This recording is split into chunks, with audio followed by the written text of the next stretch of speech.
हाँ, क्योंकि मेरा तो मुझे अच्छा ही बताना है ना उन्होंने। तो अभी जैसे हम बात कर रहे थे, आपने कहा कि as an actor it's your job to play different characters, या एंड ऑफ कोर्स एक जॉब की नेचर ऐसी है कि आपको बहुत सारी पर्सनालिटीज प्ले करने का मौका मिलता है। डू यू ऑल्सो थिंक कि स्पेशली आजकल के दौर में जहाँ पे बहुत सारी चीज़ों की सेंसिटिविटी बढ़ गई है और लोग उसको बड़ा समझते हैं, गहराई से लोग चीज़ों को देखते हैं, एक्टर्स के ऊपर जिम्मेदारी भी बढ़ गई है।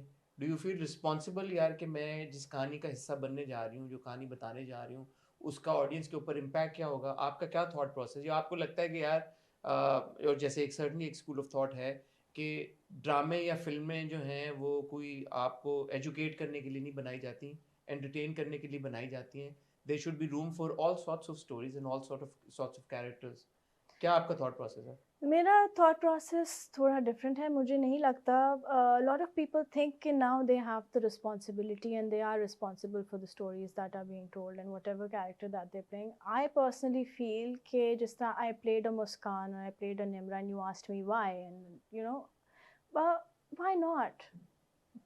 हर तरह के इंसान हैं दुनिया में। नेचुरली जब आपका राइटर एक किरदार लिखता है या एक एक्टर प्ले करता है या डायरेक्टर डायरेक्ट करता है, हम सबकी बहुत ज़्यादा ऑब्जर्वेशन होती है, बेस्ड होता है कैरेक्टर किसी ना किसी के ऊपर या किसी। अब जिस तरह मैं आपको एक एग्जांपल देती हूँ, एक कैरेक्टर प्ले किया था यमुना ने बिलाल के साथ। प्यार मैं के उस साथ क्या? हाँ, मैं कभी ना कर सकती रिलेट उस कैरेक्टर से। मैंने क्यों किया? क्योंकि मेरी अम्मी की बेस्ट फ्रेंड की जो बेटी है ना, वो एग्जैक्टली वो चीज़ है जो उसने प्ले किया है। तो आई डोंट नो उसने इंस्पिरेशन लिया नहीं लिया, या जिसने लिखा है उसने किसी से लिया, बट आपको लगता है इस तरह के लोग एग्जिस्ट नहीं करते, बट करते हैं। वो मुझे लगता था मैं उसी को ही टीवी पे देख रही हूँ। तो नेचुरली जब कोई कैरेक्टर लिखा जाता है तो वो कुछ तो दिमाग में रख के लिखा जाता है, और हर तरह का इंसान मौजूद है दुनिया में, और आप क्यों नहीं प्ले कर सकते उसको? क्यों आपने एक ही तरह का कैरेक्टर प्ले करना है, एक ही तरह का हीरो या एक ही तरह की हीरोइन क्यों? या एक ही तरह का आप, या ना तो आप बिल्कुल अच्छे होते हैं ना आप बिल्कुल बुरे होते हैं, यू यिन एंड यांग। तो व्हाई नॉट? मैं इसको रिस्पॉन्सिबिलिटी नहीं समझती मैं, क्योंकि इस तरह के लोग हैं और आप वो कैरेक्टर प्ले कर रहे हैं, राइट? तो अच्छे लोग भी आप प्ले कर रहे हैं, उनसे तो कोई नहीं इन्फ्लुएंस हो रहा, बुराई से क्यों हो रहे हैं? मेरे ख्याल में एक कॉन्वर्सेशन ये है कि कई बार हमारे ड्रामों में ऐसा होता है कि कुछ गलत किरदारों के गलत एक्शंस को प्रॉब्ली ग्लोरीफाई ग्लोरीफाई कर कर दिया देते जाता हैं। है या उनको अप्रोप्रिएटली एड्रेस नहीं किया जाता।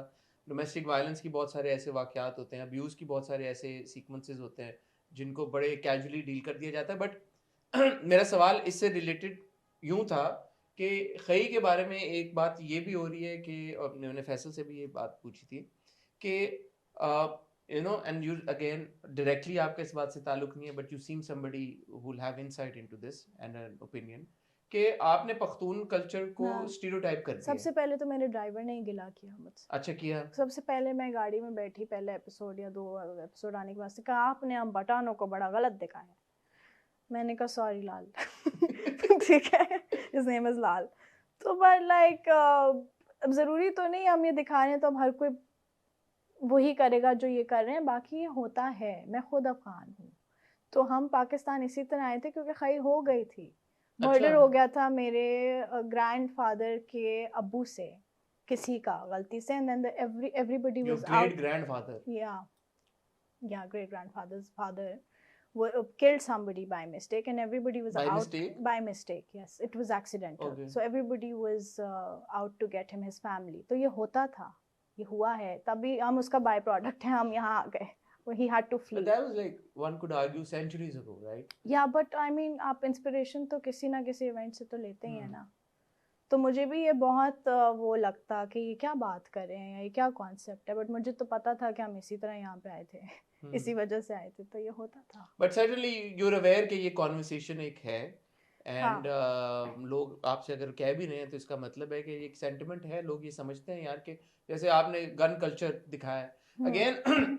जाती तौर पे मुझसे पूछे, मैं खई को बहुत इंजॉय कर रहा हूँ क्योंकि मेरे लिए एक ऐसी कहानी है, उसकी एग्जीक्यूशन ऐसे हुई हुई है जो कि अमूमन हम ड्रामों में नहीं देखते। There is novelty value there. Yeah. I am enjoying it, but obviously some people who belong to that area they have their concerns कि यार कि मतलब एक एक्सेंट को लेके एक ऑब्वियसली ये है कि यार not everybody is carrying guns all the time and Yeah. killing around people. See, this my driver is from Peshawar, and he said, "What are you doing?" See, हाँ. but तो fiction भी तो हो सकती है। No obviously you are not responsible, directly responsible for it, क्योंकि ना आपने लिखा है ना आपने डायरेक्ट किया है। मैं तो वैसे आपका कुछ एक्टर्स लेते हैं। अभी मैं यहाँ पे आने से पहले किसी डायरेक्टर से फ़ोन पे बात की थी और मुझे एक हमारी ए लिस्टर है, उनकी बात कर रहे थे कि अब वो बड़ी केयरफुल हो गई है, now she is only working on projects जिनको सोशल कॉज के ऊपर बात हो, ये वो। तो I think each to their own, that's what she wants now and that's what some people want, कि वो responsible. But you are open to ideas. भाई I am an artist, my job is to perform, I will perform a character. लेकिन आपको तो याद ही नहीं रहता माहे परफॉर्म करके, तो परफॉर्म करते उसके हुए तो बाद याद तो होता है यार ना, भूल जाती हैं आप। परफॉर्म करते और हुए तो आगे याद का भी होता आप है। नहीं बता रही हैं अभी कि क्या है पाइपलाइन में, मजीद क्या सोचा हुआ है आपने, फिल्में करनी है, मजीद टीवी करना है, लीड करना है या नहीं Anything करना? that comes to me and is exciting enough for me to leave my bed for 9 months straight, yes, I'll do it. I'm open to it, guys. 9 month से ज्यादा कुछ भी हो आपने मना कर देना। मैं कर लूंगी, आप मुझे कन्विंस तो करें। मुझे मजा तो आए। जिस ठीक तरह है। पाना नहीं किया हुआ था, मोना हैदर नहीं किया था, तो अच्छा लगा मुझे करके। नो आई होप कि अपाना के बाद आपको मजीद कैरेक्टर्स ऐसे ऑफर हों, हुए हैं ना डिफरेंट तरह के। अभी उन्होंने कहा ऐसे मुझे, नहीं कि हाँ पख्तून अब ही फिर क्या से आ गया ना कि अब वो पश्तो लड़की है, पठान है। मैंने कहा नहीं, अभी मैंने बंगाली करूंगी या पंजाबी करूंगी, अभी नहीं करना मुझे पठान। अच्छा बहुत सारे young actors, aspiring actors challenges भी फेस करते हैं, एंड माशाल्लाह आपने जैसे बताया कि आपको नहीं उस तरह से चैलेंजेस फेस करने पड़े। जो यंग लड़के लड़कियां आपको सुन रहे होंगे भी घर पे और जो इस इंडस्ट्री का हिस्सा बनना चाहते हैं, मैं हमेशा एक्टर से पूछता हूँ कि उनको क्या मशवरा देंगी, क्या एडवाइस देंगे, प्लीज़ मैं चाहूँगा कि आप उन्हें बताएं कुछ। देखिए, मैंने इंटरव्यू स्टार्ट करने से पहले ही आपको बता दिया था कि मुझे इसका जवाब ही नहीं देना आता। मुझे नहीं पता। क्योंकि आपकी जर्नी ऐसी रही है, आप नहीं बता सकती कि हाँ, क्योंकि मुझे नहीं पता क्या बताना होता है। आई थिंक कोई भी आपको कुछ भी बता दे, you learn at the job. आप ऑन सेट ही चीज़ें सीखते हैं। कोई ये ऐसी चीज़ नहीं है कि आप पहले से सीख के चले जाएंगे। आप ऑन सेट ही सीखेंगे, आप अपने सीनियर्स से सीखेंगे, आप अपने डायरेक्टर से सीखेंगे। आप खुद से नहीं सीख सकते ये चीज़ें, खुद तो नहीं आती हैं, तो प्रैक्टिकली करके ही आती है हर चीज़। मुझे भी नहीं आती थी, आहिस्ता आहिस्ता ही पता चलता है। आप सीख रही हैं और मैं दुआ करता हूँ कि आप इंशाल्लाह सीखती रहें, और मैं ये भी दुआ करता हूँ कि हम आपको देखते रहें। लग नहीं रहा मुझे माहे आपसे मिलके कुछ कहीं ना कहीं कुछ कंसर्न्स, कुछ ऐसा लग रहा है कि कोई परेशानी है माहे को। मैं ऑफ कैमरा उनसे पूछ लेता हूँ, मुझे लग रहा है कि वो भी घबरा रही है ऑन कैमरा बात करते हुए। थैंक यू सो मच माहे, it was a pleasure chatting with you. और जैसे मैंने कहा, हम खई को बहुत इंजॉय कर रहे हैं। अपाना और बरलास की लव स्टोरी में हम लोग बहुत इंटरेस्टेड हैं। मैं भी बहुत इंटरेस्टेड हूँ। आपको तो पता है ना मुझे कि क्या बहुत होगा? मजा आया। आपको तो पता है ना कि बहुत क्या चीजें नहीं पता होती हैं आपको। पता है, जैसे हमारा जो पहला सीन था मेरा और बरलास का, मुझे और बरलास दोनों को ही नहीं पता था कि ये हमारा पहला सीन है। वो जब मैंने एपिसोड में देखा, मैंने कहा ये पहला सीन था। तो आपको क्या लगा था कि जो आपने शूट किया वो पहला सीन होगा? नहीं, हमें लग रहा था पहला सीन वो है जिसमें ये लेके आता है मेरे लिए। अच्छा वो अच्छा। हमें लगा था ये फर्स्ट इंटरेक्शन है। पहला सीन था कौन सा? पहला सीन वो था जब वो सीढ़ियों पे मुझे कहता है डबल वाला प्यारा। हाँ। लेकिन वो हमें नहीं पता था कि ये हाँ। हमारा पहला रिवील ही ये है। हाँ। तो मैं भी You're not happy with that being your first no, I scene? Love it. मुझे तो बहुत मजा आ रहा है, मैं बहुत एक्साइटेड हूँ।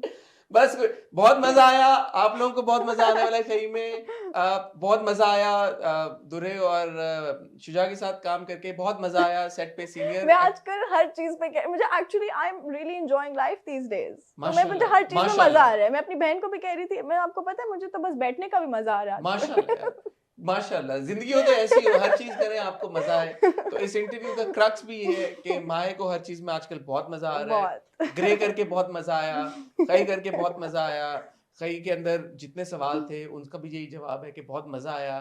कई से रिलेटेड आपके अगर जहन में कोई सवाल हैं, बस ये जान लें कि आपको बहुत मजा आने वाला है। It's a mini series obviously, 16 episodes I know on paper, but I think at best I think it will be around 20 episodes. So इसीलिए स्टोरी तेजी से गुजर रही है। और अपाना और बरलास को I wish them all the best, क्योंकि ऐसा लगता है कि अपाना और बरलास की ही एक रोमांटिक, एक लव स्टोरी टाइप, असल वाली लव स्टोरी ड्रामे में चल रही है। So our best wishes with Apana and Barlas. I hope they remain standing by the end of the drama, but let's see. Thank you once again, Mahi. Thank you for having me. It was a pleasure and I wish you all the best